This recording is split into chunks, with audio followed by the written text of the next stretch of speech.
हरे कृष्ण। भगवान भगवद गीता में कहते हैं तेषां सतति युक्तानां भजतां प्रीतिपूर्वकं ददामि बुद्धि योगम तम येन माम उपयान्ति ते। जो मेरा सतत भजन करता है, प्रेम से भजन करता है, उसे मैं बुद्धि प्रदान करता हूँ कि वो मेरे पास कैसे वापस आ सके या मुझे कैसे प्राप्त कर सके। हमारी बुद्धि जड़त्व से भरी हुई है। बुद्धि तो वैसे भी जड़ है, भौतिक है, लेकिन जिस प्रकार का कंडीशनिंग हमारा हुआ है, जिस प्रकार की देहात्म बुद्धि में हम फंसे हैं, ये वैसे ही अनायास जड़त्व को प्राप्त हुई है और ये जड़त्व उसका बढ़ते जाता है।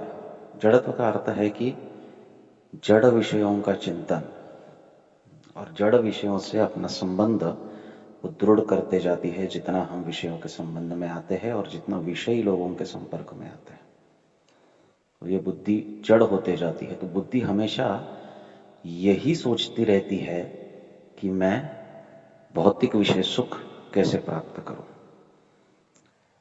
बुद्धि कमजोर हो जाती है ये सोचते सोचते, और इसलिए मन को नियंत्रित नहीं कर। वास्तविक बुद्धि का कार्य है मन को नियंत्रित करना, लेकिन चूंकि बुद्धि कमजोर हो जाती है तो मन को नियंत्रित नहीं कर पाती। ये मन को नियंत्रित करने वाला बात जो है ये यही है। मन को कौन नियंत्रित करता है? तो बुद्धि नियंत्रित करती है। और बुद्धि मन को नियंत्रित कर नहीं सकती, बुद्धि में स्वयं में शक्ति नहीं है। बुद्धि जड़ हो चुकी है और जड़ विषयों के चिंतन से उसका सामर्थ्य जो है वो एक प्रकार से नष्ट हो चुका है। इस बुद्धि को आध्यात्मिकीकरण करना बहुत आवश्यक है। भगवान बताते हैं कि ऐसी आध्यात्मिक बुद्धि मैं प्रदान करता हूं। किसको? जो सतत मेरा प्रीतिपूर्वक भजन करे। तेषां सतत युक्तानां भजतां प्रीतिपूर्वकम। जो मेरा भजन करता है, जिसका संपूर्ण जीवन मेरे भजन में लगाया हुआ है, उसे मैं बुद्धि प्रदान करता हूँ कि वो कैसे मेरी तरफ या मुझे प्रसन्न और प्रसन्न करके मेरी तरफ आ सके या मुझे प्राप्त कर सके। ये न माम उपयान्ति ते। अब ये सतत भजन जो है ये करना बहुत मुश्किल है। क्यों मुश्किल है? क्योंकि हमारा उत्साह जो है समय के साथ साथ कम होते जाता है। रूप गोस्वामी पाद कहते हैं कि अगर किसी को उत्साह हो भजन में तो उसका भजन और अधिक प्रवृत्त होता है। उत्साहात निश्चयात धैर्यात। तो ये तीन जो गुण हैं, उत्साह चाहिए, निश्चय चाहिए भजन में, और धैर्य चाहिए।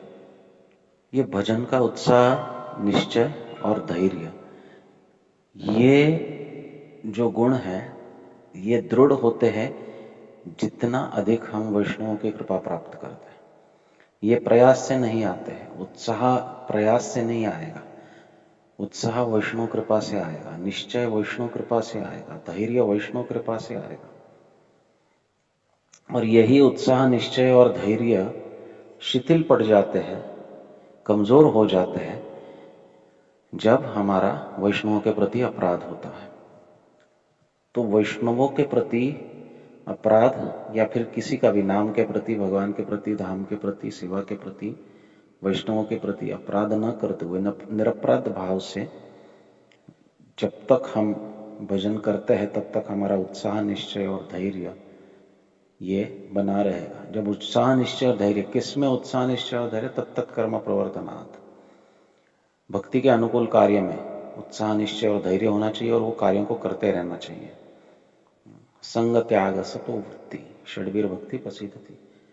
और फिर संग का त्याग करना चाहिए, भौतिक संग का। सतो वृत्ति होनी चाहिए। एक भक्त की वृत्ति कैसी होनी चाहिए? सतो वृत्ति होनी चाहिए। ये 6 गुणों से क्या होता है? भक्ति प्रसिद्धति। भक्ति जो है वो बढ़ती है, भक्ति वर्धन होती है। भक्ति वर्धन होती है का अर्थ है कि भजन जो है हमारा प्रीतिपूर्वक और सतत होता है। जब सतत और प्रीतिपूर्वक भजन होता है, प्रीतिपूर्वक का अर्थ है कि बिना किसी अपेक्षा के, सतत का अर्थ है बिना रुकावट के। तो बिना किसी अपेक्षा के, बिना रुकावट के हम भगवान का भजन करते हैं तो भगवान कहते हैं ददामी बुद्धि योगम तम। मैं आपको बुद्धि प्रदान करता हूं। कैसी बुद्धि? जिसके आधार पर आप मुझे प्राप्त कर सकते हैं।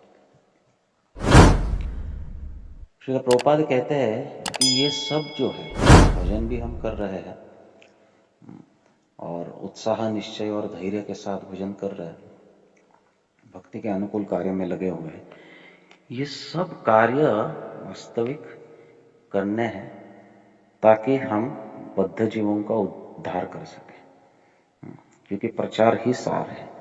जब प्रचार सार बन जाता है तो हमारे पास कोई उद्दिष्ट है जीवन में। भगवत प्राप्ति तो उद्दिष्ट है ही, लेकिन भगवत प्राप्ति ये अति सूक्ष्म उद्दिष्ट है।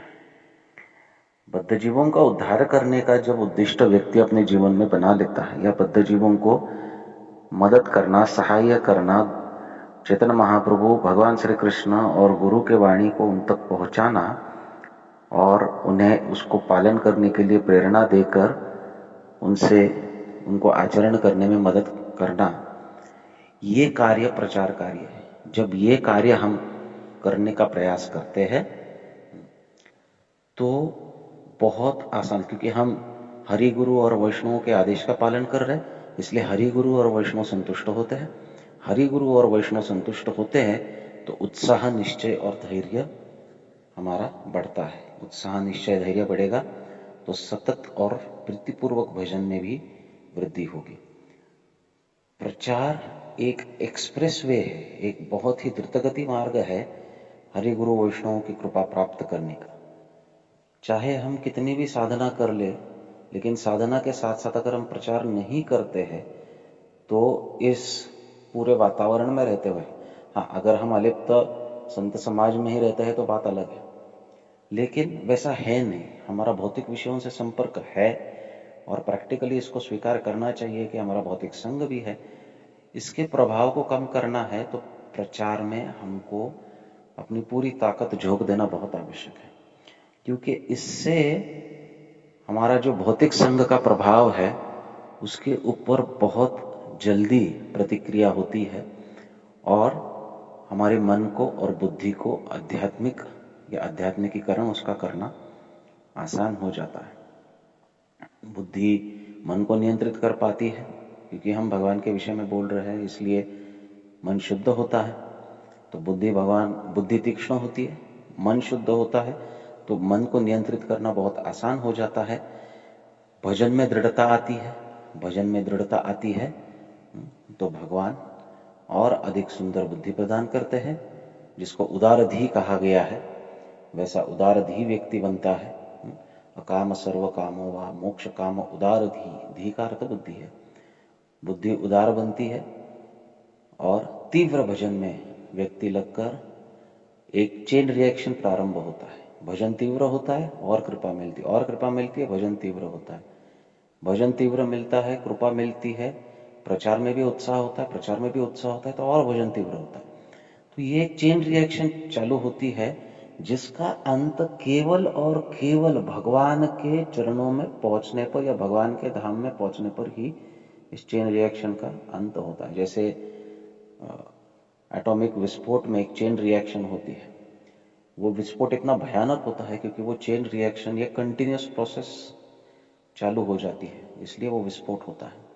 तो उसी प्रकार हमारे इस भौतिक अस्तित्व का विस्फोट होकर उसका विनाश तभी हो सकता है जब ये कृपा, साधन और प्रचार की चेन रिएक्शन चालू होगी, तब इसका अंत जो है भगवत धाम तक होगा और हमारे बद्धता से या बद्ध अवस्था से हमारी मुक्ति होगी।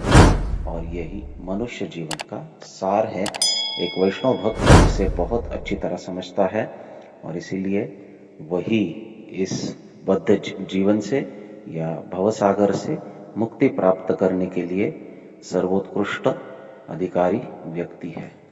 इस अधिकार को हमें अनायास प्राप्त किए हैं, इसको खोना नहीं चाहिए। इस जीवन में इसको पूरी तरह निभाकर इसका संपूर्ण फल प्राप्त करने की चेष्टा करनी चाहिए। हरे कृष्ण। भगवान